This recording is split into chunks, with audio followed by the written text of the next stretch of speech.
Et bienvenue dans Les Informés, l'émission en direct jusqu'à 9h30 avec Renaud Dely. Bonjour Renaud. Bonjour Salia. Et bonjour à nos informés du jour, Jean-Jérôme Bertolus, éditorialiste politique à France Info Télé. Bonjour Salia. Bonjour Jean-Jérôme, et à vos côtés, une petite nouvelle, Stéphanie Depierre. Bienvenue, journaliste politique à LCP. Bonjour. Le gouvernement peut-il suspendre la réforme des retraites? C'est la question qui se pose à la veille du discours de politique générale du Premier ministre. Et oui, la déclaration de politique générale de François Bayrou devant l'Assemblée nationale, c'est pour demain. Et à la veille de cette échéance capitale, vous le disiez, le Premier ministre qui cherche toujours à essayer d'échapper à la censure, puisqu'on le sait d'ores et déjà que les Insoumis déposeront une motion de censure qui devrait être débattue 48 heures plus tard.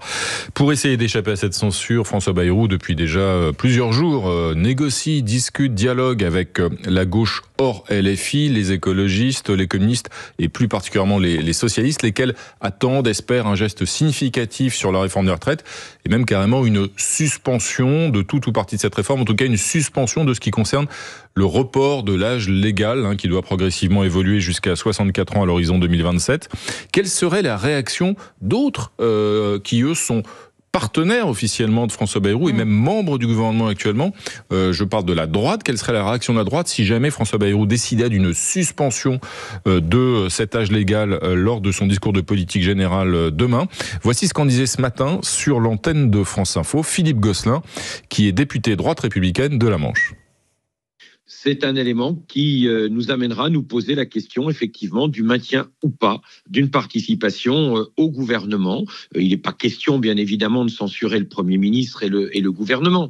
On ne va pas jouer à ce jeu-là, mais cette réforme apparaît peut-être comme insuffisante. Ce n'est pas pour la remettre en cause dans ses éléments fondamentaux. Alors, est-ce qu'en cas de suspension, les ministres LR quitteraient le gouvernement sans pour autant censurer le gouvernement? On l'a entendu. C'est la menace qui a été agitée par la droite. Et, Laurent Wauquiez a évoqué hier une décision qui serait irresponsable, d'ailleurs, de suspendre cette réforme. Cette réforme, d'ailleurs, que la droite n'a pas voté à l'époque. Il y a 18 mois, la droite s'était refusée à s'engager à voter ce texte qui avait conduit Elisabeth Borne à déclencher le 49.3. Ouais, c'est pas un peu bizarre d'en faire un argument aujourd'hui alors qu'il se prononçait pas, tout le groupe en tout cas se prononçait pas pour cette réforme des retraites? C'est un peu étrange. Non seulement tout ce groupe se prononçait pas pour cette réforme de retraite, mais le groupe s'était complètement déchiré en fait sur ce sujet-là, oui. parce que souvenez-vous, il y a des députés de LR qui avaient fini par voter la motion de censure contre Elisabeth Borne. Donc c'est vrai que c'est un peu baroque de les voir comme ça. Et quant à l'idée qu'ils quittent le gouvernement sur ces sujets-là, moi je n'y crois pas une seconde. Ils étaient avec le gouvernement Barnier revenus en grâce, les Républicains, c'était un peu Noël.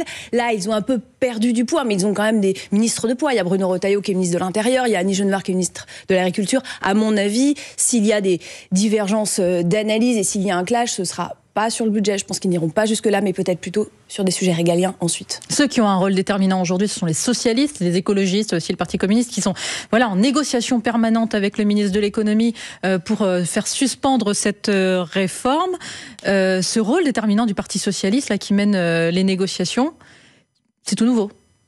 Jean-Jérôme. C'est effectivement clairement tout nouveau. C'est à la fois, on va dire, un retour au premier plan du Parti socialiste sur la scène politique, une espèce de retour en grâce aussi d'Olivier Faure, qui était un petit peu en dessous du niveau de la mer depuis 2017, qui a eu beaucoup de mal quand même, oui. Effectivement, à la fois tenir ses troupes et ramener le Parti socialiste à un étiage au niveau, par exemple, du groupe parlementaire, un étiage qui compte un peu, avec 66 députés. D'ailleurs, c'est très intéressant, quand on dit il y a effectivement une offensive de la droite très claire, depuis hier, entre Bruno Retailleau, Gérard Larcher. D'ailleurs, le Premier ministre va à la fois rencontrer aujourd'hui Olivier Faure, mais en fin de journée, il va rencontrer aussi Gérard Larcher et Yaël Braun-Pivet, la présidente de l'Assemblée nationale. Mais on voit bien qu'à travers cette offensive de la droite, à chaque fois, la gauche dit, mais nous, combien on pèse face aux 47 députés de la droite? On pèse 120 députés. Alors, juste une petite nuance, le PS a un rôle décisif, mais les Verts ont aussi un rôle décisif. Et hier, Marine Tondelier était quand même extrêmement véhémente. Oui, il y a des petits pas, mais il faut 7 milliards, mais il faut quand même la réforme des retraites. On a l'impression que Ce qu'elle voulait d'abord, c'était voter la censure. Bon, après, elle essayait de suivre le mouvement, c'est compliqué. Tout ça pour dire qu'aujourd'hui, chacun des partis politiques a un rôle central. On vient de le dire, moi je suis un peu plus nuancé que vous sur le fait que LR ne pourrait pas mettre sa menace à exécution. Certes, Bruno Retailleau est très content d'être au gouvernement. Certes, il est propulsé dans les sondages. Mais avec quels arguments aussi, Jean-Jérôme? Parce que quand on dit dès le départ, de toute manière, on ne votera pas la censure, pardon, mais ils ne font pas peur. Oui, non mais je veux dire, on peut effectivement, moi ça me semble la menace d'aujourd'hui, parce que c'est ce matin, effectivement, il y avait Monsieur Gosselin sur France Info, il y avait Madame Pécresse sur Inter, tous répètent la même chose, quittons le gouvernement. Ça serait difficile effectivement aux 7 ministres LR de rester après un tel camouflet pour la droite. Donc vraiment, François Bayrou qui... Simone Veil le rappelait, dit avoir été touché par la grâce de Dieu, le doigt de Dieu pour réussir en politique. Et bien là, effectivement, il va devoir emprunter c'est un chemin compliqué. Je crois que dans la configuration actuelle à l'Assemblée où il n'y a pas de majorité, il y a un élément essentiel dont il faut tenir compte si on veut peser sur les négociations. C'est ce qu'avait fait Marine Le Pen avec Michel Barnier et c'est ce que font aujourd'hui les socialistes et Olivier Faure avec François Bayrou. Il faut évidemment entretenir le suspense sur son attitude au moment du vote d'une motion de censure. Et là, les socialistes l'ont très bien compris. Marine Le Pen l'a très bien fait pendant plusieurs jours. Elle a fait chanter en quelque sorte Michel Barnier avant de le faire chuter. D'ailleurs, ça souligne, me semble-t-il, par contraste, l'erreur qu'elle a commise à ce moment-là. Aujourd'hui, les socialistes, effectivement, cherchent un moyen de ne pas censurer François Bayrou, pour être clair, et peut-être aussi les écologistes et les communistes. Et c'est une façon, effectivement, de montrer à la fois à leurs électeurs qu'ils peuvent obtenir des choses, s'ils obtiennent quelque chose, bien sûr. Hein, tout ça est évidemment suspendu, c'est le cas de le dire, à la décision du gouvernement. Et le problème de la droite, c'est qu'elle a effectivement un pistolet à bouchon dès lors qu'elle dit au départ, de toute façon, on censurera pas. Quant à la participation au gouvernement, elle peut effectivement être remise en cause. Ça serait probablement assez délicat de la part de LR de convaincre l'ensemble de ses ministres de quitter le gouvernement, à commencer effectivement par Bruno Retailleau avec le rôle éminent qu'il a au ministère de l'Intérieur. C'est même probablement un nouveau risque de division interne à LR, à la droite. C'est une coutume depuis déjà quelques années d'introduire ce sujet-là. Peut-être, on le verra. Mais de toute façon, l'essentiel pour François Bayrou, on l'a bien compris, c'est d'essayer de surmonter l'obstacle d'une censure éventuelle, ce qui explique en tout cas cet état d'esprit d'ouverture à l'endroit de la gauche et des socialistes en particulier. Évidemment, l'enjeu principal derrière, une fois cet obstacle politique peut-être surmonté, ça va être les conséquences financières et économiques d'une éventuelle mesure de suspension de toute ou partie de la réforme des retraites et en particulier de l'âge légal. Mais justement, sur les conséquences d'une suspension de la réforme des retraites, effectivement, la droite dit, et Laurent Wauquiez en particulier, ce serait sauter dans le vide sans parachute.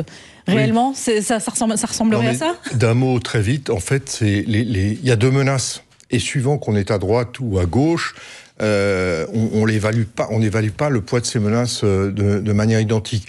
Pour la droite, la suspension des réformes des retraites, la conséquence, c'est un chaos financier. C'est une crise. Philippe de Sertine, qui est un économiste dont l'opinion décrit vraiment un paysage apocalyptique où même le gouvernement pourrait suspendre l'épargne des Français pour faire face à une envolée de la dette. À gauche, bien sûr, à gauche et sans doute à Matignon, la réflexion est différente. C'est simplement de se dire, s'il y a une censure, il n'y a pas de budget. Et donc là, ça sera une vraie crise, et une crise politique doublée d'une crise financière. Donc oui, il y a quand même, aujourd'hui, même au sein de la majorité avec laquelle François Bayrou discute toujours, c'est vraiment une nouvelle méthode, il discute vraiment avec tout le monde de façon très, très dense. Même au sein de la majorité, certains se disent, oui, effectivement, une suspension vaut bien une no-censure. Voilà, c'est l'arbitrage que va devoir faire François Bayrou demain lors de son discours de politique générale. 9h15, on fait une pause et on continue la discussion juste après le fil info de Maureen Suignard. Un incendie dans le Pas-de-Calais a fait 3 morts la nuit dernière à Vingles, au nord de Lens. 2 garçons de 11 et 12 ans ont tout de même pu être pris en charge par les secours. Quel avenir pour la réforme des retraites ? Le Parti socialiste demande la suspension du texte et agite toujours la menace de la censure. De son côté, Laurent Wauquiez, le chef de file des députés Les Républicains, estime que suspendre le texte sans financement serait irresponsable. François Bayrou donnera sa position lors de son discours de politique générale. Ce sera à l'Assemblée demain. La CGT craint la suppression de 600 à 700 emplois. Le syndicat appelle les marins de Marseille à la grève contre une concurrence étrangère qu'il juge déloyale. Elle s'annonce très suivie, cette grève, chez les 2 compagnies françaises, Corsica Linea et la Méridionale. Aucun bateau ne fera la liaison entre Marseille, la Corse et le Maghreb, et cela jusqu'à mercredi. Et puis Volodymyr Zelensky propose un échange de prisonniers. Le président ukrainien se dit prêt à remettre des soldats nord-coréens qui ont combattu en Ukraine contre des prisonniers ukrainiens qui se trouvaient en Russie. 2 soldats nord-coréens ont été capturés ce week-end dans la région de Koursk. France Info. Les informés, Renaud Dely, Salia Braclia. Et les informés continuent avec Renaud Dely, avec Jean-Jérôme Bertolus aussi, éditorialiste politique à France Info Télé, et Stéphanie Depierre, journaliste politique à LCP. On se disait que, avant le fil info, que François Bayrou allait devoir trancher demain, céder à la suspension de la réforme des retraites pour sauver son gouvernement, échapper à une motion de censure. Cette décision-là, il ne peut pas la prendre sans l'accord du président de la République, Emmanuel Macron, qui, lui, tient à cette réforme des retraites. Oui, il tient à cette réforme des retraites, mais son entourage, ce week-end, n'a cessé de dire que c'était François Bayrou qui décidait, etc. Donc on sent qu'il y a un peu une porte ouverte. Et puis Emmanuel Macron sait aussi que si François Bayrou échoue, le fusible suivant, on dit souvent que le Premier ministre, c'est le fusible. Oui. Mais là, si le fusible échoue, et bien ensuite, c'est Emmanuel Macron qui sera dans le viseur. Et on a beaucoup vu ces derniers mois le Rassemblement national et la France insoumise, surtout, dire qu'il fallait que Emmanuel Macron démissionne, etc., qu'il ne pourrait pas finir son quinquennat. Donc si François Bayrou échoue, eh bien, c'est lui qui sera dans le viseur. Alors peut-être a-t-il intérêt quand même à donner un peu de lest à son Premier ministre. Renaud, sur les conséquences d'une suspension de la réforme des retraites, est-ce qu'il faut s'attendre à l'apocalypse, comme le dit la droite ? En tout cas, pour ce qui est d'Emmanuel Macron, ce qui se dit du côté de l'Élysée, c'est que c'est finalement pas un marqueur identitaire, entre guillemets, du macronisme et du chef de l'État. Et d'ailleurs, on rappelle que dans la dernière ligne droite de la campagne présidentielle, entre les 2 tours de la présidentielle, Emmanuel Macron avait déjà reculé de 65 à 64 ans. Oui. Avant le premier tour, sa campagne, sa promesse, c'était 65 ans, le report de l'âge légal. Et puis finalement, au détour d'un déplacement de campagne houleux entre les 2 tours de la présidentielle, il avait dit, finalement 64. Donc là, finalement, si c'était 62,5, puisqu'on en est aujourd'hui à 62 ans et demi avec le recul progressif des trimestres, ça pourrait peut-être convenir à un certain temps. Rappelons qu'il y a évidemment l'objectif de rouvrir des négociations, de remettre les partenaires sociaux dans la boucle. Ce qui est intéressant, je trouve, dans le moment qu'on vit, c'est qu'effectivement, il y a une situation politique extrêmement instable. On le voit depuis la dissolution, et on le voit sur le plan économique, financier, mais aussi international. On est à quelques jours, rappelons-le, du retour de Donald Trump à la Maison-Blanche, avec toutes les conséquences que l'on peut imaginer. On est dans un moment où chaque parti politique et chaque partie prenante invoque un esprit de responsabilité, et lui-même n'est pas forcément à la hauteur de cet esprit de responsabilité. Alors, si les socialistes aujourd'hui sont rentrés dans un processus de négociation, c'est justement au nom de ce sens des responsabilités, par rapport notamment aux insoumis qui, eux, veulent tout conflictualiser jusqu'à attiser une forme de chaos politique dans le pays et réclamer la destitution du président ou sa démission. Si LR aujourd'hui et Laurent Wauquiez se dressent contre une éventuelle suspension, c'est au nom de cet esprit de responsabilité, évidemment, parce que les conséquences financières, à les en croire, seraient absolument terribles et immédiates. Et il faut se souvenir qu'à l'époque, si jamais, il y a 18 mois, c'est pas vieux 18 mois, c'est pas la préhistoire, Elisabeth Borne et les macronistes supplier LR de s'engager à voter cette réforme, c'était au nom du même esprit de responsabilité dont la droite n'a pas fait preuve à l'époque, et c'est justement parce que la majorité de l'époque n'avait pas la certitude que la réforme passe que finalement Elisabeth Borne s'était convaincu de déclencher le 49.3. Ouais. Donc je trouve qu'au regard des enjeux de la période, c'est vrai qu'on le mesure depuis la dissolution, qui elle-même n'était pas une décision peut-être très responsable. D'ailleurs, le chef de l'État lui-même a un peu esquissé une forme de mea culpa le 31 décembre. Moi, qu'on puisse dire, c'est effectivement, ça n'a pas semé une grande clarification. Ouais. Y a une espèce de concours d'irresponsables. Alors, est-ce que finalement, de tout cela émergera une forme de compromis entre gens responsables ? C'est à voir. Bon, ce qu'il faut dire quand même, c'est qu'il y a du risque. Il y a du risque du côté de la gauche, quand le Parti socialiste et les écolos décident de négocier avec le gouvernement. Si à la fin, ils n'ont rien, ils vont donner raison à la France insoumise qui dit depuis le départ, ça sert à rien de négocier avec eux. Oui, pire que ça même, la France insoumise qui passe son temps à insulter quotidiennement les responsables de la gauche, les accusant de servitude, les accusant seulement de négocier le poids de leur chaîne. Ça, c'est pour Manuel Bompard à l'égard effectivement des socialistes. Donc oui, en fait, ce qui est intéressant, oui, tout le monde a un pied en irresponsabilité, en responsabilité, et puis tout le monde a un pied dans, on va dire, dans une recomposition politique drastique, évidemment, on l'a suffisamment dit, si le pari est réussi du côté d'Olivier Faure, mais aussi des écolos et des communistes, dans ce cas-là, le nouveau Front populaire, ce sera cette gauche prête au compromis, et plus la France insoumise. Effectivement, s'il y a suspension de la réforme et que bien Laurent Wauquiez bataille, il peut y avoir un éclatement de LR, parce que clairement, on voit bien la compétition extrême entre Bruno Retailleau et Laurent Wauquiez, mais au sein même de la majorité, il y a ceux comme Gérard Darmanin, Thomas Cazenave, l'ancien ministre des Comptes publics, qui disent pas touche à la réforme des retraites. Et puis, il y a toute une autre partie, effectivement, et non des moindres, qui disent oui, il faut recomposer pour arriver à une non-censure. Donc, on voit bien que là, c'est un moment historique, un petit peu, du point de vue politique, pour recomposer cette assemblée décomposée. Alors pour ça, il faudra attendre le discours de politique générale du Premier ministre qui aura lieu demain après-midi. On sera tous attentifs à ce qui va ressortir. Un autre sujet aujourd'hui, le narcotrafic, qui est devenu une priorité pour le ministère de l'Intérieur, Renaud. Et oui, pour le ministre de l'Intérieur, Bruno Retailleau, qui se rend en déplacement aujourd'hui au Havre, sur ce dossier justement de la lutte contre le narcotrafic. C'est aussi une priorité d'ailleurs pour son collègue de la place Vendôme, le garde des Sceaux Gérald Darmanin. Le tandem avance main dans la main sur ce dossier qui est au sommet de la pile des priorités gouvernementales. Le garde des Sceaux Gérald Darmanin qui a d'ailleurs annoncé hier qu'il souhaite que les 100 plus gros narcotrafiquants soient isolés dans une prison de haute sécurité, et ceci dès l'été, d'ici l'été prochain. Alors dans quel but? Est-ce que cette mesure rassemblée dans la même prison, dans le même établissement pénitentiaire, les plus gros narcotrafiquants serait efficace pour lutter justement contre ces trafics qui perdurent souvent alors que ces individus sont emprisonnés? Voici ce qu'en disait ce matin sur l'antenne de France Info Fabrice Risoli. Fabrice Risoli est spécialiste du crime organisé et cofondateur de l'association Crime Halt. Si l'idée est de créer des endroits particuliers où des détenus particulièrement dangereux dans leur capacité à transmettre des ordres sur le territoire. D'ailleurs, c'est des ordres d'assassinat, c'est des ordres pour continuer le trafic, ou c'est des ordres pour blanchir dans l'économie légale. Là, je dis oui, parce que c'est quelque chose, par exemple, qui existe en Italie.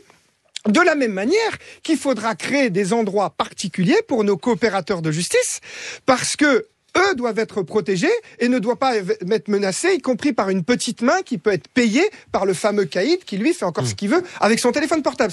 Alors, protéger aussi les coopérateurs de justice, c'est-à-dire les repentis ou les ex-complices, en tout cas ceux qui ont des informations à communiquer, et puis effectivement isoler les plus gros narcotrafiquants pour les empêcher de continuer à sévir depuis même leur lieu de détention. Et puis il y a une autre proposition qui se fait jour, qui est effectivement envisagée, c'est la création d'un parquet national qui prenne en charge le traitement de cette grande criminalité, ce qui était d'ailleurs aussi une revendication de Rémi Hetz, procureur général près la Cour de cassation, qui s'était exprimé sur France Info il y a quelques jours.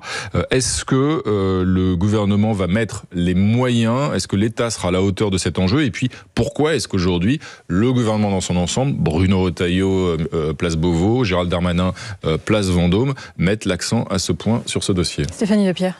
Déjà parce que Bruno Retailleau fait du retour à l'ordre un des marqueurs de sa place au ministère de l'Intérieur, et puis parce que on l'a vu ces derniers mois à l'automne, il y a eu de multiples règlements de compte qui ont marqué les Français. On voit aussi que le trafic de drogue, c'est plus les grandes agglomérations, les villes, mais c'est aussi parfois des petites villes, des petits villages, et ça choque la population. Et du coup, Bruno Retailleau veut en faire un marqueur, et c'est pour ça il avait, on le rappelle, lancé, comme Renaud Dely l'expliquait, un plan contre le narcotrafic au mois de novembre qui, avec la chute du gouvernement, n'a pas pu être mise en œuvre. Il veut reprendre une proposition de loi faite par les sénateurs et il estime que c'est une des priorités avec l'immigration de sa place à Beauvau. Et Gérald Darmanin en rajoute aussi sur la question du narcotrafic. Oui, tout le monde en rajoute un peu parce que la classe politique a mis beaucoup de temps, sans doute trop de temps, pour prendre conscience du fléau du narcotrafic. Au cours des 10 dernières années, les narcotrafiquants ont pu faire prospérer leur patrimoine, leur richesse, acheter des élus, acheter des fonctionnaires. C'est tout à fait nouveau en France, y compris des fonctionnaires des douanes dans les ports. Et c'est pour ça notamment qu'il y a cette rencontre au Havre. Donc c'est sans doute une salutaire prise de conscience. En tout cas, c'est ce que disent les spécialistes. On a trop attendu en France. C'est un rapport sénatorial qui expliquait la route vers la mexicanisation de la France en termes de narcotrafic. Voilà.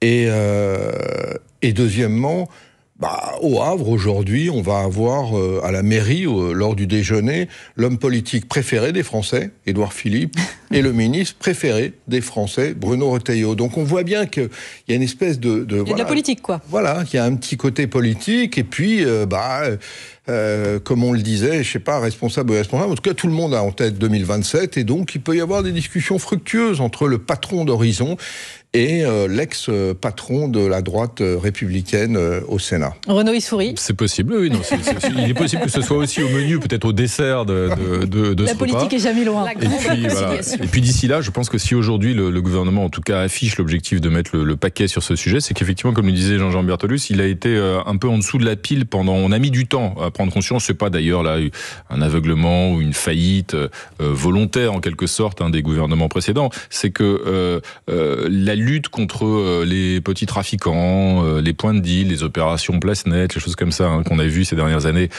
c'est entre guillemets moins compliqué ou plus facile, j'allais dire, toute proportion gardée, bien sûr, que effectivement d'empêcher de nuire les plus gros narcotrafiquants. Et on s'est aperçu quand même de la façon dont ils contrôlaient peu ou prou certaines prisons. Enfin, je veux dire qu'ils agissaient même depuis leur lieu de détention, qu'ils avaient recours à des portables pour continuer d'organiser des opérations, des règlements de compte. Et ça, c'est beaucoup plus difficile effectivement à démonter. Et les pouvoirs publics au sens large ont probablement pas pris la mesure de l'ampleur de ces narcotrafics qui continuent depuis la prison ces dernières années. Ce qui explique la proposition de Gérald Darmanin, qui est pragmatique d'abord. C'est-à-dire, je ne sais pas si ça fonctionne ou pas, mais il n'empêche que ce sont des modes opératoires qui sont expérimentés ou mis en œuvre depuis déjà d'ailleurs longtemps dans certains pays étrangers, à commencer par l'Italie, qui doit lutter contre ce phénomène de très longue date. Il y a aussi un statut du repenti en Italie qui est beaucoup plus précis, beaucoup plus important, beaucoup plus solide que celui qui existe aujourd'hui en France et qui peut aussi nous inspirer. Donc je pense que c'est d'abord par pragmatisme, même s'il y a évidemment aussi une dimension politique, mais que le gouvernement se tourne vers ce sujet qui a quand même été assez longtemps ignoré par la plupart de nos gouvernants. Et là, tous les élus de la France attendent de savoir quelle prison va être choisie. Effectivement, voilà, parce qu'on en manque quand même des prisons. On manque de prisons, on manque de places de prison. Ouais. On a oublié de parler de surpopulation carcérale. Parce que Gérald Darmanin a dit hier qu'il voulait effectivement en vider une prison existante pour y regrouper une centaine de narcotrafiquants. En l'occurrence, le ministre de la Justice a dit qu'il avait 2 noms de prison en tête. Eh ben, on attend de savoir laquelle. Merci à tous les trois. Stéphanie Depierre, journaliste politique à LCP. LCP ce soir, pas de l'indice politique, mais un débat. Oui, un grand débat sur l'agriculture. Vous le savez, c'est les élections dans les chambres d'agriculture. Et bien ce soir, on a les 4 leaders des principaux syndicats en plateau qui vont pouvoir expliquer les enjeux de ces élections. Alors que vous le savez, François Bayrou reçoit les syndicats ce matin, Mathilde. Tout à fait. Merci à vous. Jean-Jérôme Bertolus, éditorialiste politique à France Info Télé. C'est à 19h. À 19h le débat ce soir. Merci à vous Renaud. Merci Salia. Les informés du soir, c'est à partir de 20h avec Aurélie Herbemont et Jean-Rémy Baudot.